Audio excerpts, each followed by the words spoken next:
अस्सलाम वालेकुम स्टूडेंट्स। आज हम आईकॉम पार्ट 2 की जो चैप्टर 4 है उसकी डेफिनेशन को देखेंगे। इससे पहले वाली वीडियोस में हमने चैप्टर 1, चैप्टर 2 एंड चैप्टर 3 और चैप्टर 5 इनकी डेफिनेशन को देखा था। और चैप्टर 4 जो है इसकी थोड़ी सी डेफिनेशन ज़्यादा थी जो प्रीवियस हमने डेफिनेशन जो देखी है उससे।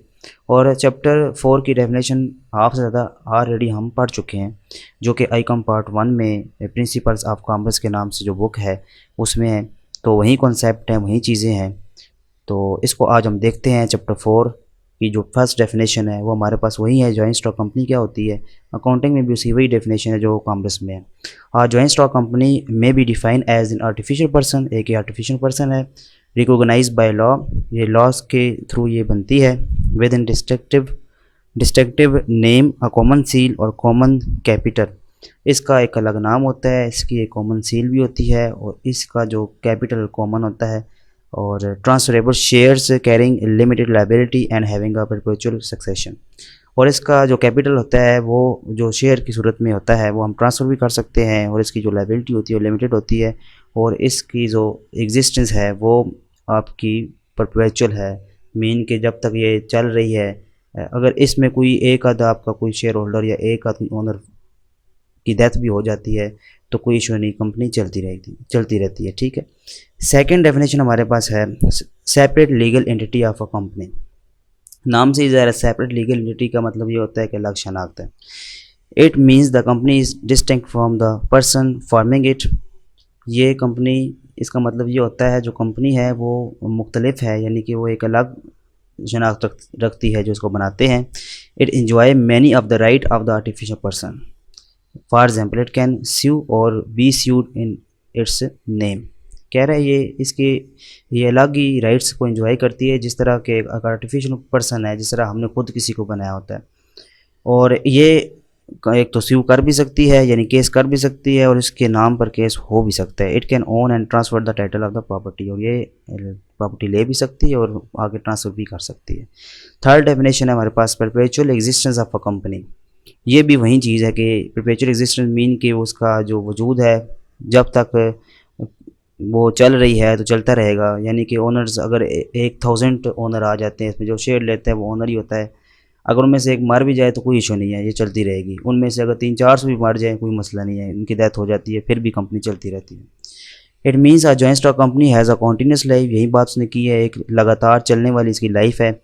The share holders can come और गो। हाँ, कुछ शेयर होल्डर या तो केस तो डेथ का हो गया, दूसरा ये हो सकता है कि अपने शेयर बेच के चला जाए या न्यू आ जाए। ठीक है।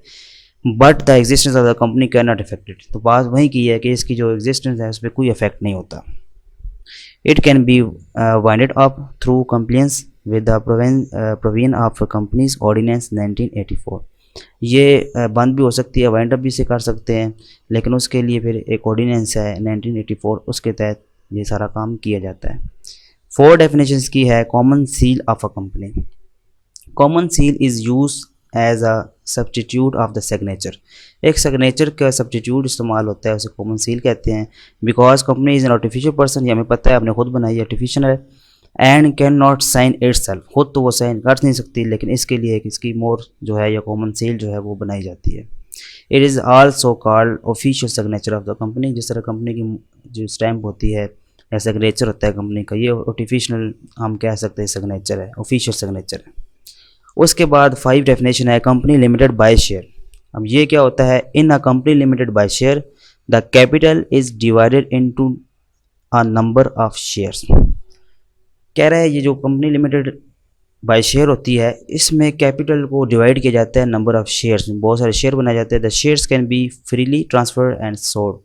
ये शेयर हम किसी को ट्रांसफ़र भी कर सकते हैं और बेच भी सकते हैं। The liability of the member is limited, और इनके मेंबर की लाइबिलिटी लिमिटेड होती है to the amount if any unpaid on share held by them. यानी कि सिर्फ जो शेयर की बात होती है, जो शेयर तक इनकी लाइबिलिटी होती है, बाकी इसकी कोई लाइबिलिटी नहीं है। जो पैसे दिए हैं उस पैसे तक ही इसकी लाइबिलिटी है। द प्राइवेट लिमिटेड कंपनी क्या होती है, according to the companies ordinance 1984 it can be form. ये अब 2017 हो गया एक्ट, ठीक है, ये पुराना था 1984, अब इसको थोड़ा सा अमेंडमेंट की है तो ये हो गया 2017 का। तो इसके तहत क्या होता है, it at least by 2 person and a total membership can not exceed 50। कम से कम जो बंदे हैं वो 2 होने चाहिए और इसकी जो टोटल मेंबरशिप है 50 से ज़्यादा ना हो। ये प्राइवेट की बात हो रही है, प्राइवेट लिमिटेड कंपनी की। सेकंड इसमें ये है the company buyers its articles restrict the right to transfer its share. हाँ, ये हो सकता है कि इससे, क्योंकि इसके आर्टिकल में ये होता है, रिस्ट्रिक्शन होती है कि आप जो है वो शेयर ट्रांसफ़र नहीं कर सकते दूसरे को।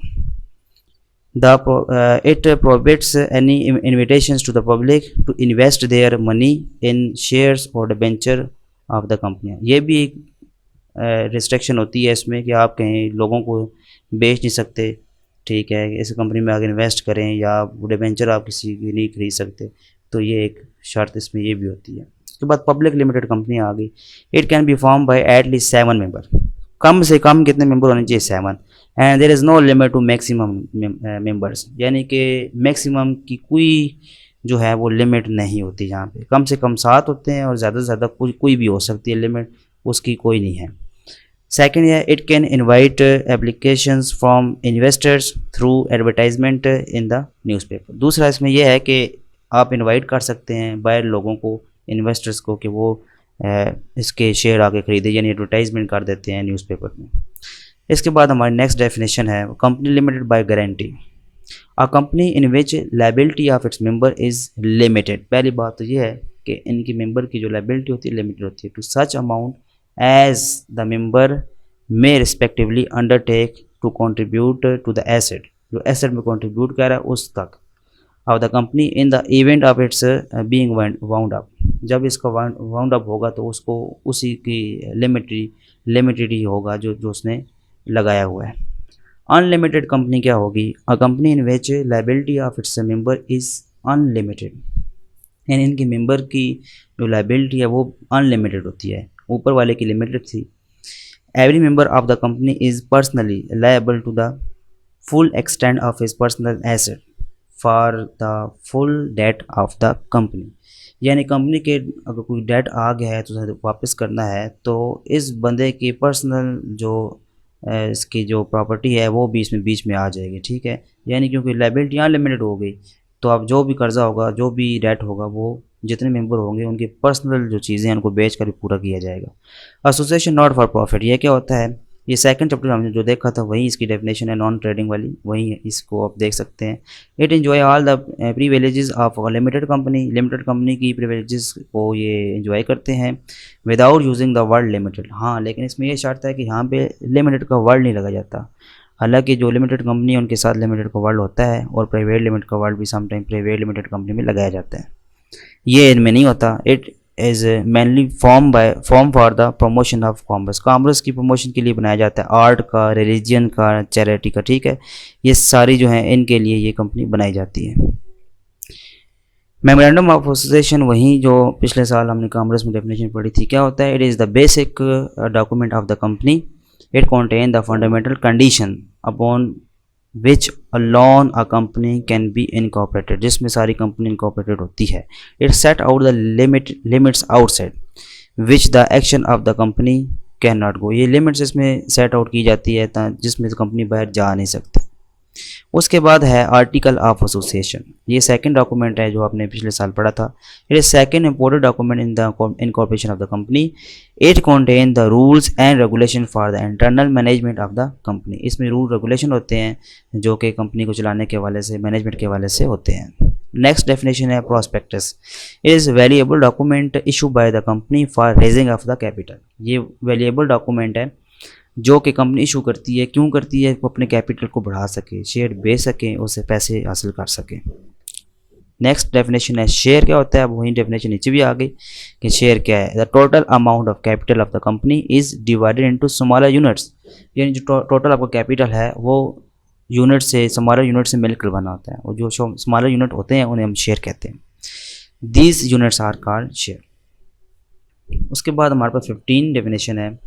शेयर कैपिटल क्या होता है? Total capital is divided into the larger number of the share. अब टोटल जो कैपिटल है उनको अगर हम लार्जर नंबर ऑफ शेयर पे डिवाइड कर दें तो उनका जो सम होता है या टोटल होता है पार वैल्यू का, द सम और total of the par value, यानी उसके ऊपर जो वैल्यू लिखी हुई है अमूमन 10 होती है या 100 होती है या 1000 होती है, par value of the share of the company is called share capital, यानी उनको लार्जर नंबर ऑफ शेयर में डिवाइड किया जाता है और फिर उनकी जो है वैल्यू को इकट्ठा कर दिया जाता है, सम कर दिया जाता है, इसे हम कहते हैं ये शेयर कैपिटल है। इसके बाद जो शेयर की थी वो उसमें स्मॉलर यूनिट्स में हमने डिवाइड किया जाता था। और उसके बाद 16 है ऑथराइज कैपिटल क्या होता है। ऑथराइज कैपिटल क्या है, the amount of the capital with which the company is registered, जिससे कंपनी रजिस्टर होती है वो हमारा ऑथराइज कैपिटल होता है। It is also known as the nominal capital और रजिस्टर्ड कैपिटल, इसको हम नॉमिनल कैपिटल का भी नाम देते हैं और रजिस्टर्ड कैपिटल का भी नाम देते हैं, यानी जिससे कंपनी रजिस्टर होती है, टोटल उसका जो कैपिटल है।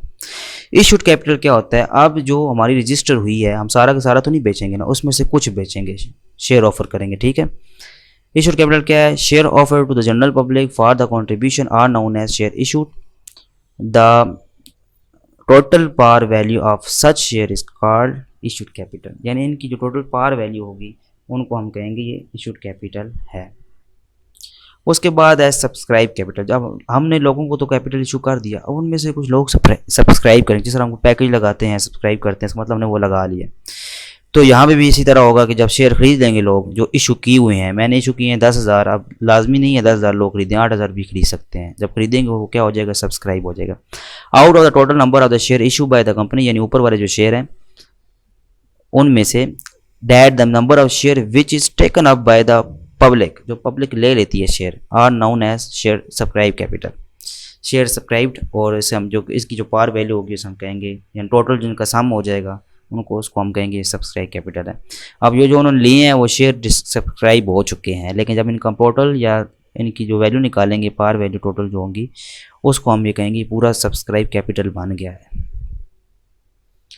कॉल्ड अप कैपिटल का मतलब क्या आता है और पेड अप, ये दोनों सिंपल सी टर्म्स हैं। अब जिन्होंने सब्सक्राइब कर लिया हम उनको कहते हैं कि आप इस हिसाब से पैसे ले हैं, अब 70 के हिसाब से ले हैं, तो वो हमारे जिनको हम कॉल करते हैं कि आप इस हिसाब से पैसे हमें जमा कराएं, ठीक है, तो वो कॉल्ड अप हो जाएगा।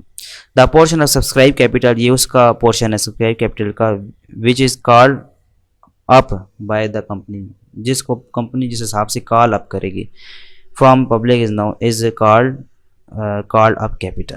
उसके बाद पेड अप कैपिटल, अब जिनको हमने कॉल किया उनमें से कोई लोग हमें पे करेंगे, हमने कहा 70 के हिसाब से 100 बंदे हैं तो वो पे कर दें, अब लाजमी नहीं 100 के 100 कर दें, उनमें से हो सकता है 60 बंदे हमें पे कर दें, बाकी बच जाए। अब पेड अप कैपिटल क्या होता है, the total amount receive by the company out of the total called up capital, जिनको हमने कॉल की उनमें से कितने बंदों से रिसीव की, 70 को कॉल की, 70 के रिसीव कर लिए कि नहीं कर लिए, तो वो पेड अप कैपिटल आपका होगा।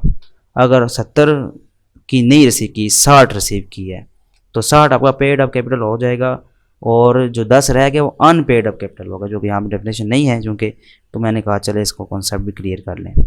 तो वो क्या होगा, जिससे पैसे हम रिसीव कर लेंगे तो वो पेड अप कैपिटल बन जाएगा। अब एक आखिरी पॉइंट इसमें बचता है, रिजर्व कैपिटल क्या होता है। रिजर्व कैपिटल क्या है, रिजर्व नाम से ज़ाहिर को बचा कर रखना, it is the portion of the subscribe capital, ये वो जो ऊपर हमने बेचा था सब्सक्राइब कैपिटल, उसका ही पोर्शन होता है, which the company through a special resolution reserve to call in the event of winding up. ये इसलिए किया जाता है, ये बचा कर रखे जाते हैं, ये जो कैपिटल उसमें से सारों को हम 100 का अगर शेयर दे रहे हैं, हम बेच रहे हैं, तो हम उसको पैसे 70 हिसाब के ले रहे हैं, लेकिन 30 के हिसाब से हम बचा कर रख रहे हैं, जो बचा के रख रहे हैं वो रिजर्व कैपिटल है, इसलिए क्योंकि एक स्पेशल रेजोल्यूशन पास की जाती है और इसको हम वाइंडिंग अप या किसी और सूरत में इवेंट में हम इसको लगा सकते हैं। 22 डेफिनेशन है हमारे पास, प्राइमरी एक्सपेंस और प्रीलिमिनरी एक्सपेंसेस, ये कौन से होते हैं। प्राइमरी मीन इब्तदाई, पहले, these are the expenses which are incurred in the initial stages of incorporation, ये वो एक हमारे एक्सपेंस है जो इनिशियल स्टेजेस में लगते हैं, जैसे लीगल फ़ी हो गई कंपनी बनाते वक्त, रेमुनरेशन ऑफ प्रोमोटर्स हो गया, कॉस्ट ऑफ प्रिंटिंग हो गया, and preparing of various document, ये सारी चीज़ें इसमें आती हैं। अंडर राइटिंग कमीशन क्या होती है, the commission which is paid to underwriter to take the risk of shares offered to the public is known as underwriting commission। ये वो कमीशन होती है हम अंडरराइटर को देते हैं, अंडरराइटर वो बंदा होता है जो ये हमें श्योरिटी देता है कि इतने शेयर आप इशू कर दें, लोग ले लेंगे। अगर लोग वो शेयर नहीं लेते या कम लेते हैं, जो बच जाते हैं, तो ये अंडरराइटर लोग क्या करते हैं, ले लेते हैं, ठीक है। तो इसको हम कमीशन देते हैं रिस्क के लिए जब हम ऑफ़र करते हैं पब्लिक को। इसके बाद प्रोमोटर्स क्या होते हैं, प्रोमोटर्स वो होते हैं जो आपकी कंपनी को इनकॉर्पोरेट करते हैं, बनाते हैं, ठीक है, उर्दू में इनको बानियान भी कहते हैं। जो बानी समझें, बानी होते हैं। The persons who do necessary work for the incorporation of the company are known as promoters. उसके बाद है शेयर होल्डर। क्या होता है शेयर होल्डर? नाम से होल्ड मतलब रखना, तो जो शेयर खरीद के रखते हैं उन्हें हम शेयर होल्डर कहते हैं, जो खरीद लेते हैं। ओनर भी इन्हें कहते हैं। Shareholder are the owners of the company, ये कंपनी के वो ओनर्स हैं। Who have contributed toward the capital of the company, जो कैपिटल कंपनी के लिए कंट्रीब्यूट करते हैं, यानी शेयर खरीदते हैं ताकि कंपनी का कैपिटल बढ़ सके। डायरेक्टर कौन होते हैं? Those shareholders who control the management of the company are called directors. वो शेयर होल्डर जिनके पास बहुत सारे शेयर्स हैं और वो कंपनी को, वो मैनेजमेंट को कंट्रोल कर रहे हैं, उनको चला रहे हैं, ठीक है, तो वो हमारे डायरेक्टर्स होते हैं। उसके बाद है अंडर राइटर। कौन से होते हैं? A person who take the risk of offer share. मैंने अभी भी ऊपर बात की थी अंडर राइटर कमीशन में, तो अंडर राइटर वही होते हैं जो ये रिस्क ले रहे होते हैं कि आप शेयर पब्लिक को ऑफर कर दें, ठीक है, to earn underwriting commission, ताकि इनको कमीशन मिल सके। इनके कहने पे हम इशू करते हैं। Par value of the share क्या होती है? The value which is assign to the unit of the share. वो वैल्यू जो हम असाइन करते हैं एक यूनिट को, एक शेयर को, उसे हम कहते हैं पार वैल्यू। मैं कहूँ एक शेयर कितने का है, आप कह सकते हैं 10 रुपये का। अगर हमने डिसाइड किया 10 हो जाएगा, 100 होगा तो 100 हो जाएगा, तो सारे उसी हिसाब से होंगे। It is also known as nominal value भी इसे कहते हैं और फेस वैल्यू भी कहते हैं, जो उसके ऊपर लिखी हुई है। 29 हमारे पास book value of the share. Book value of the share क्या होती है? The value of share according to the books of company is called book value of the share. के जो बुक्स ऑफ अकाउंट में जो वैल्यू लिखी हुई है, जो सामने हम अकाउंटिंग जब करते हैं जो वैल्यू इसकी लिखते हैं, तो उसके मुताबिक जो वैल्यू होगी वो बुक वैल्यू होगी। अब market value of the share mean जो मार्केट में होगी, जिसमें वो खरीद रहे होंगे, परचेज करते हैं, सेल करते हैं, तो उसको हम ये कहेंगे market value of the share है। The price at which buyer is willing to purchase and seller is willing to sell. ऐसी प्राइस जिसमें बायर जो है खरीदना चाहता है और सेलर वो बेचना भी चाहता है, इसका market value. Issue of share at premium. ये क्या होता है? प्रीमियम मीन यहाँ पे हम प्रॉफिट ही लेंगे, यानी कि आप शेयर हम बेचते हैं, इशू करते हैं, तो किस तरह प्रीमियम में क्या होता है? When a share having a face value, अब फेस वैल्यू 10 है for example, is issued by the company for an amount more than 10 rupees 10, यानी कि 10 का शेयर है, लेकिन हम लोगों को 10 से ज़्यादा का बेचते हैं, हम 12 का बेचते हैं, ठीक है, या 11 का बेचते हैं। जो ऊपर है 1 रुपये या 2 रुपये हम बेच रहे हैं, वो प्रीमियम कहलाता है, ठीक है। The share is said to be have been issued at premium. Issue of a share at discount. Discount mean कहते हैं कमी, यानी अगर कोई चीज़ 10 रुपये की, हम ऊपर एग्जांपल चल रही है वहीं देते हैं, 10 की है लेकिन हम 10 से कम का दे रहे हैं लोगों को, 9 का दे रहे हैं, 8 का दे रहे हैं, तो ये नुकसान भी होता है डिस्काउंट। तो ये हमारा कहेंगे कि हम ये डिस्काउंट में इशू कर दिए। When a share of ₹10 is issue for an amount less than 10, share is said to have been issued at discount. 10 से हम जब कम देंगे तो डिस्काउंट कहलाएगा। और पार का क्या होगा? जितने का है उतने का ही दे दें, ठीक है। उसके बाद नेक्स्ट डेफिनेशन है ओवर सब्सक्रिप्शन। क्या होती है? In oversubscription a company may receive applications for a larger number of share than offer by to the public. Oversubscription mean कि हमने बेचने 100 थे लेकिन लोग 110 आगे लेके एप्लीकेशंस, ठीक है। अब हमने तो 100 ही बेचने हैं, अब 10 वालों को हमें पैसे वापस करने पड़ेंगे, तो इससे हम कहते हैं ओवर सब्सक्रिप्शन, कि सोचा जितना हुआ था उस लोग उससे ज़्यादा आ गए। अंडर सब्सक्रिप्शन, अंडर मीन कम होना। अब इस नाम से इसकी डेफिनेशन से ज़ाहिर है कि सब्सक्रिप्शन कम हुई है। अब जो चाहते थे वो नहीं हुआ। हमने 100 का एप्लीकेशन दी थी लोगों को ये ले लें, लेकिन लोग आए 80 आ गए, 90 आ गए, 90 आ गए, 90 आए, 80 आ गए, कम आ गए हम, तो ये हमारा अंडर सब्सक्रिप्शन होगा। In under subscription a company में not receive application for all the share offer by it to the public. सारे के नहीं हम रिसीव करते इसलिए। अब डिबेंचर क्या होता है? डिबेंचर की डेफिनेशन देखते हैं। A debenture is a document evidencing indebtedness of the company. It is issue for long term borrowing. जब हम लोन लेना चाहते होते हैं, ठीक है, हम कंपनी की जो सिक्योरिटी होती है, डॉक्यूमेंट्स होते हैं, हम ये लोगों को दे देते हैं, इशू कर देते हैं, इस पे हमें इंटरेस्ट देना पड़ता है, बस एक ये नुकसान है। और ये लॉन्ग टर्म के लिए, बोरोइंग के लिए होता है, यानी 3-4 लाख इकट्ठे हम इशू करते हैं। रिडीमेबल डिबेंचर कौन से होते हैं? अब इसके आगे टाइप्स हैं। Those debenture which are repayable at the end of the specified period, जिनको हम एक जिस तरह के हम दे रहे हैं ना सिक्योरिटी है ना अपने कंपनी की, इशू कर रहे हैं डिबेंचर उधार के लिए, अब उनको टाइम भी दे रहे हैं 3 या 4 साल। अब 3-4 साल तो एक तो हमें इंटरेस्ट देना पड़ेगा, दूसरा ये कि हमें वापस भी लेने पड़ेंगे, इंटरेस्ट तो हम फालतू दे रहे हैं। तो ये वो होते हैं जिनको हम एक ख़ास पीरियड टाइम पे इसको वापस ले लेते हैं। 37 है इररिडीमेबल डिबेंचर कौन से होते हैं? Those debenture which are never repayable during the existence of the company, जब तक कंपनी एग्जिस्ट करती है तब तक इसको कोई पे हम रीपेबल हम यानी वापस नहीं लेंगे, वापस पे नहीं करेंगे इसे। These are generally issue by the railway and such other companies, ये जो है ज़्यादा रेलवे होते हैं या दूसरी कंपनीज हैं उनको ये डिबेंचर दी जाती है, यानी वापस नहीं दिए जाते, बेच दिए तो बेच दिए। उसके बाद नेक्स्ट हमारे पास है सिंपल और नेक्ड डिबेंचर। सिंपल और नेक्ड डिबेंचर कौन से होते हैं? Those debenture which carry no security as to payment of interest और repayment of principal amount. Simple debenture वो हैं जिनमें आपको कोई सिक्योरिटी नहीं होती पेमेंट के लिए, इसकी कोई सिक्योरिटी नहीं है, इंटरेस्ट की, पेमेंट ऑफ इंटरेस्ट की कोई सिक्योरिटी नहीं है, रीपेमेंट की भी कोई सिक्योरिटी नहीं है, तो इसे हम कहते हैं सिंपल डिबेंचर। रजिस्टर्ड डिबेंचर कौन से होते हैं? Those debenture which are registered in the name of the holder, जो होल्डर के नाम से के रजिस्टर होते हैं, होल्डर के नाम पे रजिस्टर होते हैं in the books of the company and transfer of these must be registered in the books of the company. जब ट्रांसफर भी ये किए जाते हैं तब भी इसको कंपनी की बुक्स में रजिस्टर किया जाता है। उसके बाद है बेरियर डिबेंचर कौन से होते हैं? These are repayable to the bearer, ये जो रखते हैं उनको वापस पे किया जाता है। These are negotiable instrument and transfer by the mere delivery में इसको ट्रांसफ़र भी कर जाता है। ये नेगोशिएबल इंस्ट्रूमेंट होते हैं, इन्हें हम ट्रांसफ़र कर सकते हैं। उसके बाद है मॉर्गेज डिबेंचर कौन से होते हैं? मॉर्गेज वो होते हैं जिसके हम बिहाइंड पे कोई मॉर्गेज रखवाना पड़ता है तब ये इशू किए जाते हैं। Those debenture which are secured by a fixed और फ्लोटिंग चार्ज, जिसमें हम फिक्स और फ्लोटिंग चार्ज जो है वो लेते हैं ऑन द एसेट्स पे ऑफ द कंपनी के। उसके बाद यानी कि ये इसके पीछे हम मॉर्गेज वगैरह रखा कर फिर हम इशू करते हैं।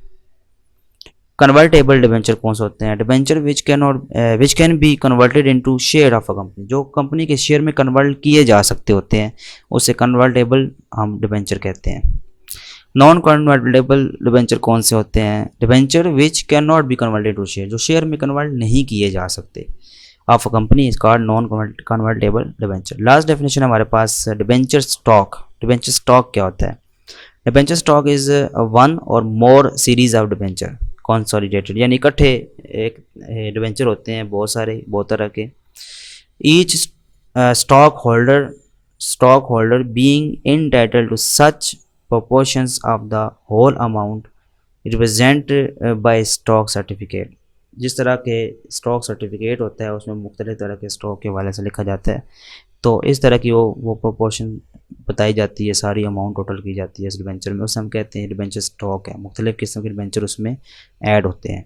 तो यहाँ तक इसकी डेफिनेशंस हमारी कंप्लीट हुई चैप्टर 4 की, और यहाँ पे किसी किस्म की कोई डेफिनेशन में अगर इशू है तो वो आप कमेंट में करके पूछ सकते हैं कि इसका कॉन्सेप्ट क्या है, तो मज़ीद हम उसको नेक्स्ट वीडियो में भी कवर कर लेंगे। तो यहाँ तक चैप्टर 4 की डेफिनेशन एंड होती है। इंशाल्लाह नेक्स्ट वीडियो में हम प्रॉब्लम्स को अगर टाइम हुआ तो प्रॉब्लम्स को देखेंगे। तब तक के लिए